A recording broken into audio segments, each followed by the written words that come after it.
día, buen viernes, ¿cómo te va?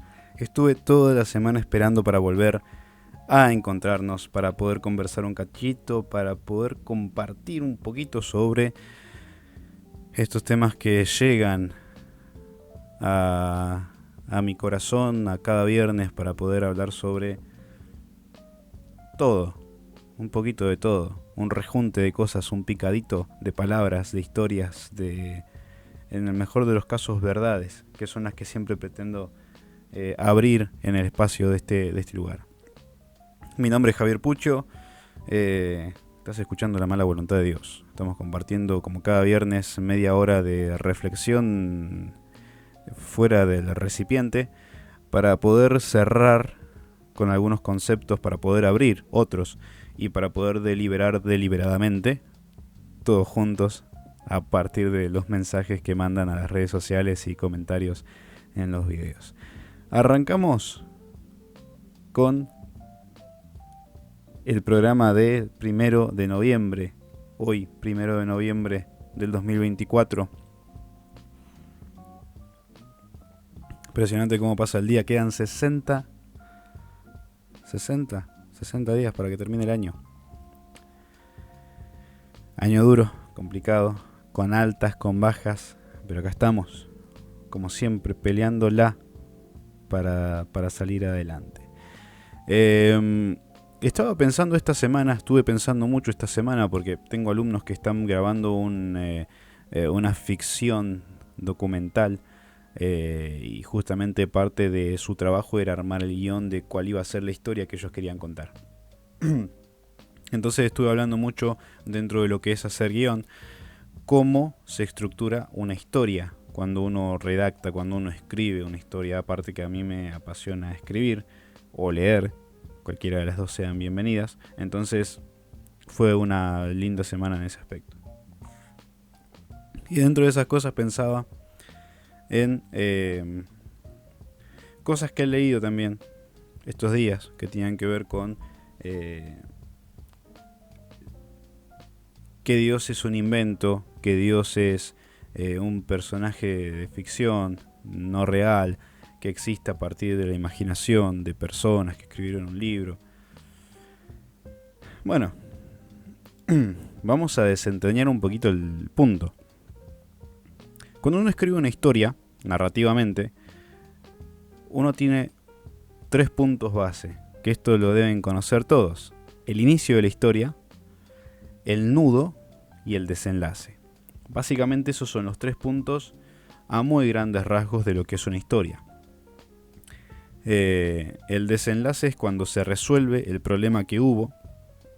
Toda historia básicamente es un problema, una transición de un problema hasta su resolución. Y eso es tema también capaz para hablar otro día concretamente sobre lo que nos pasa a todos nosotros. Pero bueno, una historia termina con un desenlace que es la resolución de ese problema. Previamente hubo un nudo. El nudo es el problema que se generó con el contexto social, con el lugar en el que estamos, entre personas, lo que sea. Pero hay un problema que resolver y los problemas se resuelven.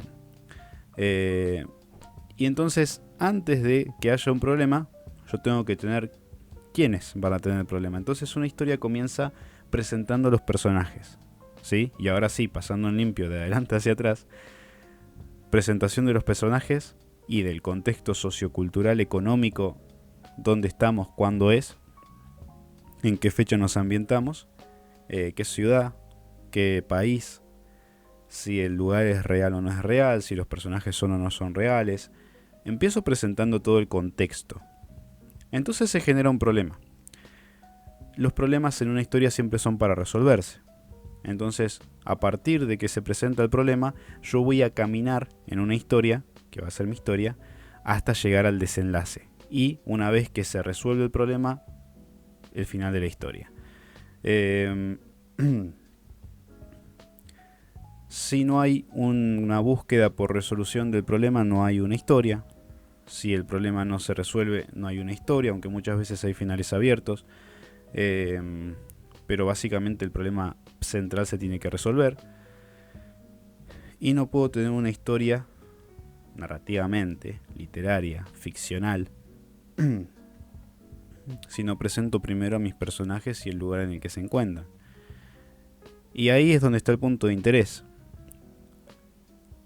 La Biblia en ningún momento presenta a Dios. Si fuera narrativamente una historia, debería presentarlo, como todas las demás historias, en las que comenzando me dicen, en tal lugar, en tal época, en tal momento, existió este ser, etc. La Biblia parte del principio de que Dios es real, porque está siendo un texto más, si se quiere decirlo, más científico que literario. No está pretendiendo contar una historia por el gusto de contar una historia. Está dando indicios de algo real. Entonces la Biblia parte del punto de, en el principio creó Dios, o sea, Dios ya está. No nos cabe ninguna duda. Ya sabemos quién es, porque ya lo conocemos. Y lo vamos a conocer más leyendo todo lo que Dios ha hecho. Pero ya parte del principio de que Dios está. Es real, existe, lo conocemos. Entonces, ¿qué cosas ha hecho Dios? Esto, los cielos y la tierra. Y la tierra estaba desordenada y vacía, y el Espíritu de Dios se movía sobre la faz de las aguas.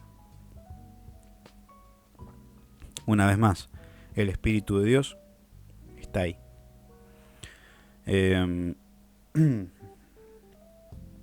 Y eso me lleva a hacer una analogía también con nuestras vidas en este punto.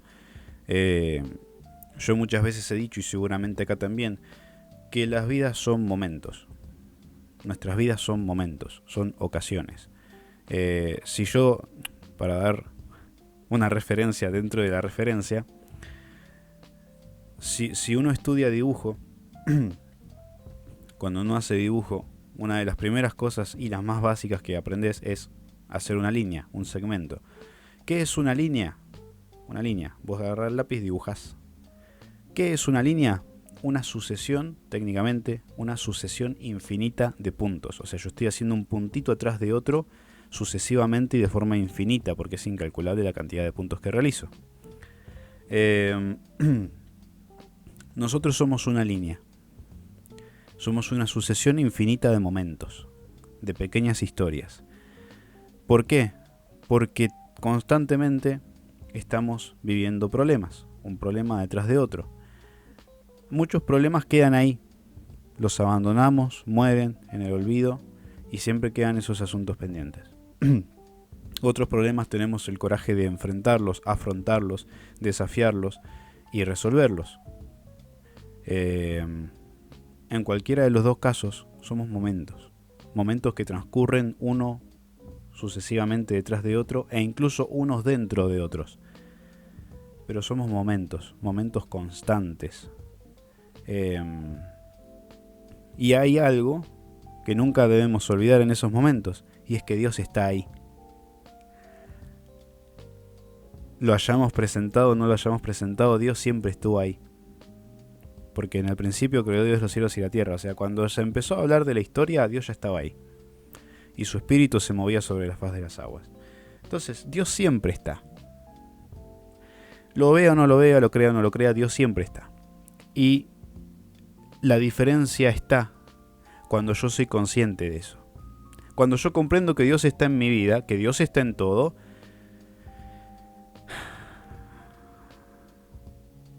no me preocupa nada más.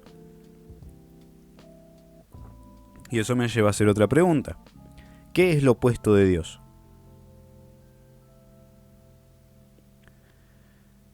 Si yo hiciera esta pregunta con público presente, muchos me dirían que lo opuesto a Dios es el diablo. Y eso no es cierto. Porque Dios es todo. Es como, a ver, supongamos que yo te pongo en una situación de un país. Y en el país vos tenés un rey, después tenés un presidente y después tenés gobernadores e intendentes. Es como decir que lo opuesto al rey es un intendente malo. Ese es el diablo. O sea, es alguien que está muy por debajo, que está en un rango mucho menor, que no se le acerca ni ahí, pero que está siempre llevando la contraria. O sea, es un intendente de la oposición en todo caso. O saquemos la figura de rey, el presidente y un intendente.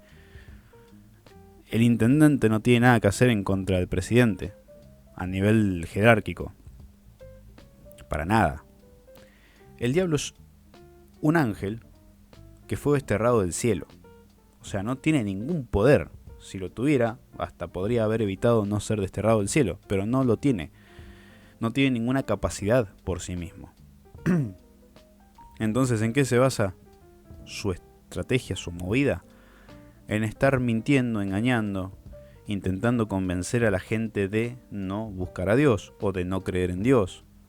Busca convencer en base a argumentos que él solo ha fundamentado. Pero no hay opuesto a Dios, porque Dios es todo. Y lo único opuesto al todo es la nada. Entonces no hay nada que sea opuesto a Dios.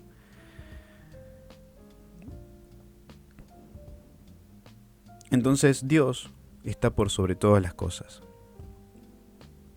Cuando Dios está en nuestra vida, independientemente de los miedos o de las preocupaciones o las ansiedades que nosotros podamos tener, tenemos que saber que Él se encarga de todas las cosas, que Él se ocupa de todas las cosas, porque Él ya estaba ahí, aun cuando nosotros no lo veíamos o no lo teníamos presente. Él ya estaba ahí. Él siempre estuvo. Esa es la figura de Dios en nuestras vidas, en la realidad. Entonces, Dios no es cuento. Yo necesito y debo conocer a Dios para que Dios haga una diferencia en mi vida. Y yo necesito y debo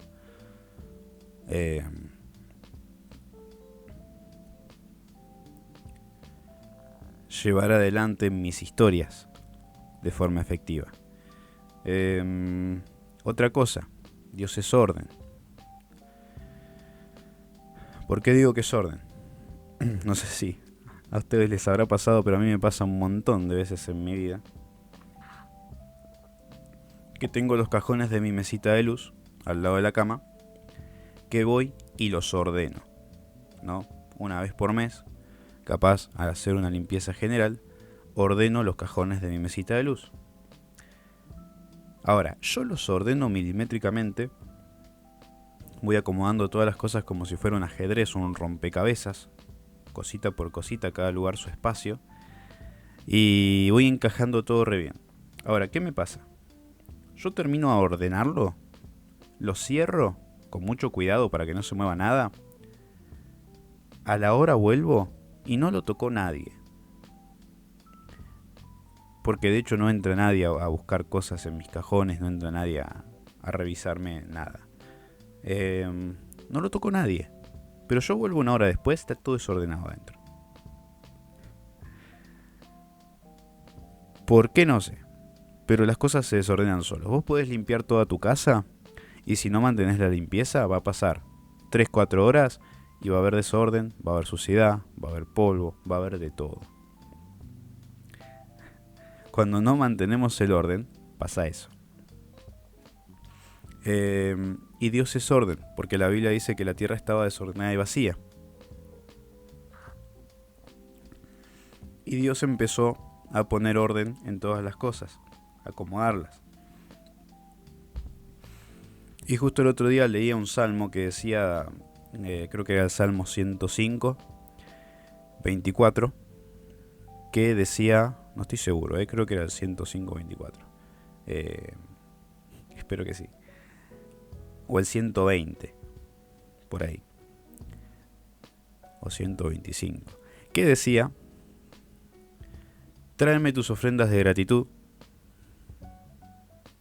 y ordena tus cosas, y yo te salvaré.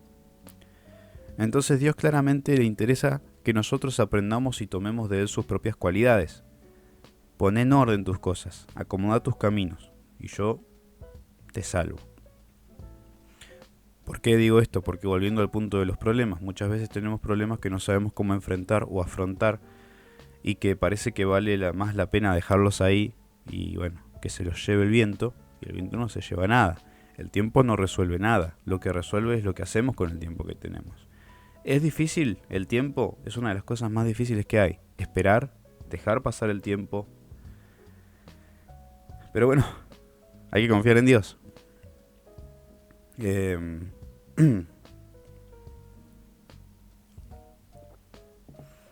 ser unas cosas más difíciles que hay. Dejar que el tiempo pase, porque a veces hay que dejar tiempo al tiempo. Pero cuando uno pone las cosas en manos de Dios, Dios se encarga de las cosas. Y cuando uno pone sus cosas en orden y decide poner sus cosas en orden y trabaja y se esfuerza por poner sus cosas en orden, Dios está viendo. Siempre decimos los cristianos que yo debo hacer mi parte y no meterme en la parte de Dios. Yo tengo que dejar que Dios haga su parte, pero yo hacer lo que me corresponde. Y muchas veces nos olvidamos de hacer lo que nos corresponde. Pedimos y pedimos y pedimos que Dios haga, que Dios intervenga, que Dios haga lo que Él tiene que hacer, que haga su parte, lo que le corresponde, que nos dé, que nos bendiga. Pero resulta que Dios está esperando nuestra parte también. Y eso muchas veces queda ahí. Entonces queremos que Dios haga, que Dios bendiga, que Dios cuide. Tengo que hacer mi parte. Entonces cuando yo hago mi parte y pongo mis cosas en orden, el tiempo no es un problema. Puede ser difícil, puede ser duro, puede ser complicado, puede ser hasta darme tristeza, sobre todo ansiedad. La Biblia habla mucho sobre ansiedades. Pero dice pongan sus ansiedades sobre Él. Entonces cuando yo pongo mis ansiedades sobre Él, Él se encarga. Otra frase que me gusta mucho, que estuvo dándome vueltas en mi cabeza estas últimas 2 o 3 semanas. Si querés que las cosas cambien, cambia. Muchas veces nos quejamos de que las cosas nos salen mal, pero nosotros seguimos siendo lo mismo.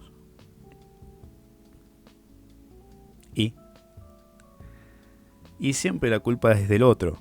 Siempre los demás están mal, pareciera. Uno tiene cierta vanidad o ego en las cosas y está reclamándole siempre a los terceros. Y capaz que cuando uno se pone un poquito más sincero dice, che, la verdad, soy un nabo. Porque el que estaba equivocado siempre fui yo. Y cuesta, pero es también al mismo tiempo mucha alegría la que a uno le da cuando se da cuenta que ha sido un nabo toda su vida. ¿Por qué? Porque significa que ahora podés cambiar. Y si el problema era que vos eras un nabo y ahora cambiás, significa que las cosas van a salir bien. Entonces vale la pena reconocerse un nabo antes que seguir creyéndose un genio y que te siga saliendo todo mal. Y el tema es que en ese proceso de reconocerse un nabo, uno quizás se ha dado la cabeza contra la pared muchas veces, algunos más que otras, ha dolido muchas veces, ha sido difícil muchas veces. Y ahí es donde uno se siente alegre, más allá de que cuesta hacerlo, pero se siente alegre de reconocerse a sí mismo un nabo. Es gracioso decir un nabo, sobre todo con el tema de la percepción de género. Soy un nabo, me reconozco un nabo. Muchas veces creí estar haciendo cosas bien y no lo hacía. Pero bueno, poner las ansiedades sobre Él y dejar que Él haga. Porque otra cosa, y esto me quedó muy dando vueltas desde una vez que estaba conversando sobre cómo es el tiempo en Dios, o para Dios. Dios conoce todos los tiempos, el tiempo está en sus manos. Y lo voy a intentar plantear de una forma muy simple. La idea, aunque es compleja, pero simple. ¿Puedo mirar al pasado? Ya arranqué complejo. Si yo tuviera la posibilidad, ¿podría viajar al pasado? Viajar no sé. Pero quizás sería posible mirar al pasado. ¿Por qué? Por ejemplo, la luz tarda en llegar 8 minutos desde el sol hacia la Tierra. ¿Eso qué quiere decir? Que yo siempre que mire al sol voy a estar viendo cómo era hace 8 minutos. Y si yo voy hasta el sol y desde el sol miro la Tierra, voy a estar viendo cómo era la Tierra hace 8 minutos. Yo llevo 21 minutos hablando. Si yo estuviera en el sol mirándome a mí mismo, estaría viéndome no en el minuto 21, sino en el 13. Cuando recién estaba hablando sobre el tema de las historias. Entonces, puedo mirar al pasado. Ahora, si Dios es omnipresente, omnisciente, omnipotente, Él no podría ubicarse a una distancia tal de la Tierra desde la cual pueda ver la Tierra hace 6.000 años, 2.000, 10.000. Primero, Dios no necesita eso. Pero planteándolo desde ese modo ya nos daríamos cuenta de que para Dios es posible estar viendo en este mismo instante a mí hablando acá y a Adán y a Eva. En este mismo instante podría estar mirándonos a los tres haciendo lo nuestro. Porque Él podría estar acá al lado mío y al mismo tiempo estar allá a 10.000 años luz de distancia, mirando hacia la Tierra y diciendo, mira, Adán y Eva. Dios no necesita irse hasta allá, Él simplemente está el tiempo en sus manos. Entonces, todas esas cosas que nosotros le pedimos, y ahí está el tema de echar nuestras ansiedades sobre Él. Porque esas cosas que uno desea, que uno ora, que uno le pide, Él ya las hizo. Porque en su tiempo, Él ya hizo todas las cosas. Somos nosotros los que tenemos un tiempo finito, a partir del cual ayer fue ayer, hoy es hoy y mañana es mañana, y yo tengo que esperar a cada día su propio afán. Y las cosas van a llegar en su momento, en el momento perfecto de Dios. Porque Él está en un punto de la historia, de nuestra historia, en el que ya todas las cosas ocurrieron. Por eso mismo, por ejemplo, Juan escribió el Apocalipsis. Porque en el tiempo de Dios esas cosas ya están hechas. Nuestras vidas ya están hechas, ya terminaron incluso, diría. Somos nosotros los que todavía estamos acá, padeciendo el tiempo. Por eso es difícil el tiempo. Es difícil esperar, es difícil dejar que los días, que las horas pasen, ir haciendo cosas para intentar sobrevivir momento con momento. Pero hay que hacerlo, hay que ser fuerte, hay que aguantar, hay que sobrevivir, supervivir y confiar.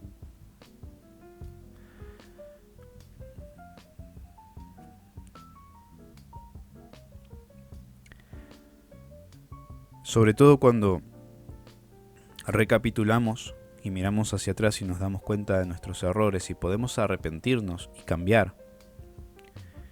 Y Dios nos da la posibilidad de cambiar. Dios siempre nos está dando oportunidades. Hay dos tipos de nabos. El que se ha dado cuenta que es un nabo, pero decide seguir siendo un nabo, o sea, no va a cambiar. Me da igual lo que pase, pero no voy a cambiar. ¿Te molesta cómo hablo? Bueno, voy a seguir hablando igual. ¿Te molesta lo que hago? Que te moleste, no es problema mío. Ese es el nabo, ese es el imbécil. Directamente, ese es el idiota.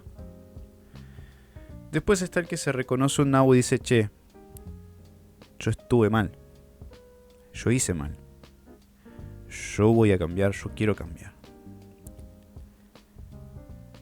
Ese es el nabo. Todos lo hemos sido, pero hemos sido uno u otro. ¿Por qué digo nabo? Porque uno a veces hace cosas y no se da cuenta que las ha estado haciendo mal. Entonces, uno... Me acuerdo de Charly García hablando con Anarta. Uno puede ser un nabo bien o un nabo mal.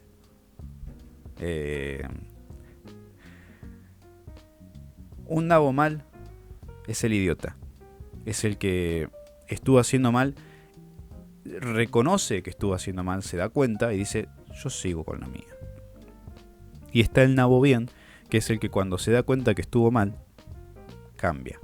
Y eso es arrepentimiento. Cuando la Biblia dice, el que se arrepiente y confiesa su culpa, yo lo perdonaré, parafraseando grandes partes de la Biblia, nos está diciendo, cuando vos sos un nabo bien y te das cuenta de que estabas mal y te arrepentís de haberlo hecho mal y decidís cambiar para hacer las cosas bien, yo te perdonaré.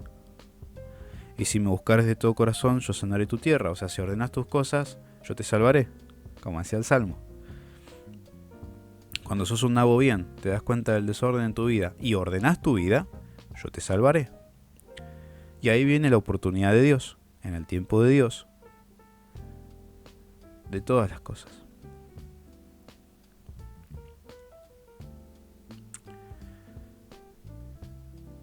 El tema es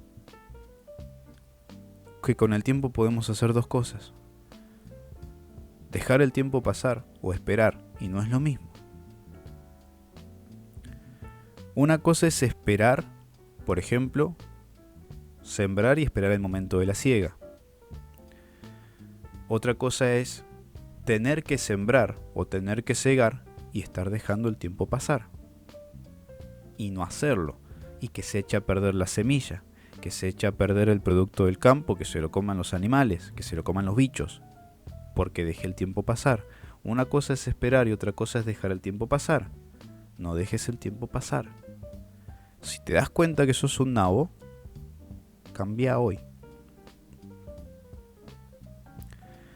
Poné tus cosas en orden.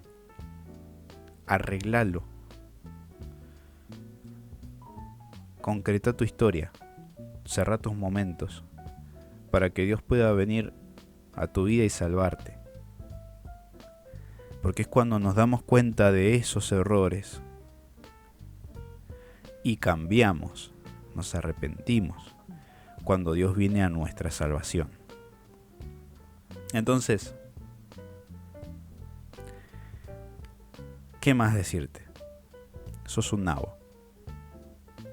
Yo también lo soy. He sido un nabo toda mi vida. He estado equivocado en un montón de discusiones, en un montón de acciones, en un montón de palabras y de pensamientos que yo pensaba estar haciendo bien y estaba mal. Y seguro que vos también. Y el mejor regalo que te puedo dar hoy es decírtelo. Y no sé en qué cosas, vos te darás cuenta. Decítelo a vos mismo, soy un nabo. ¿En qué? Y cuando empieces a pensar, capaz te vas a empezar a dar cuenta de un montón de cosas. Y ahí es el momento de cambiar. Y cuando cambias, Dios lo ve. Dios lo honra. Dios lo bendice. Porque pusiste tus cosas en orden. Y Él viene por tu salvación. Pero no dejes el tiempo pasar. Espera en Dios, que es tu fortaleza.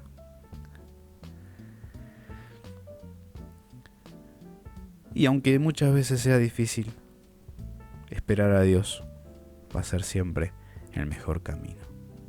Gracias por estar acá, por compartir, por los mensajes que mandan siempre por Instagram, por TikTok, por las redes sociales.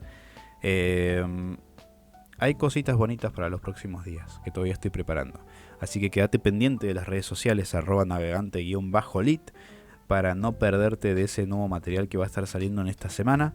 Y te espero el próximo viernes, como cada viernes, acá en Spotify, en YouTube, en donde sea que lo escuches. Te espero el próximo viernes, la próxima semana, como cada semana. Dios te bendiga.